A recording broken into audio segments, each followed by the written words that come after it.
यात पुढल्या बातम्यांकडे। अक्षय शिंदे एन्काउंटर प्रकरणामध्ये हायकोर्टाने पोलिसांना दणका दिलाय। पोलिसांवर गुन्हा दाखल करण्याचे हायकोर्टाने आदेश दिले।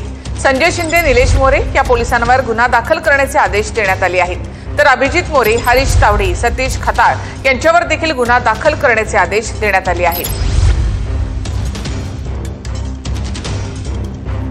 तपास पूर्ण होईपर्यंत पोलीस निरीक्षक संजय शिंदे, सहाय्यक पोलीस निरीक्षक निलेश मोरे, पोलीस हवालदार अभिजित मोरे, पोलीस हवालदार हरीश तावडे, पोलीस व्हॅन चालक सतीश खताळ यांना निलंबित करण्याचे आदेशही न्यायालयाने दिले आहेत।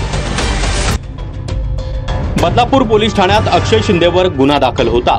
23 सप्टेंबर 2024 रोजी तळोजा कारागृहातून ठाणे क्राईम ब्रांचची टीम अक्षय शिंदेला घेऊन निघाली।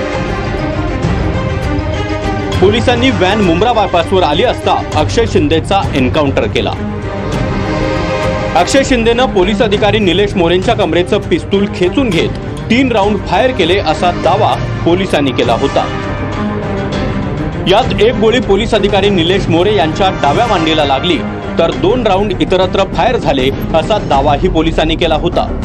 यानंतर पोलिसांनी स्वसंरक्षणासाठी गोळीबार केला, ज्यात अक्षय शिंदेचा मृत्यू झाला असा दावा पोलिसांनी केला होता।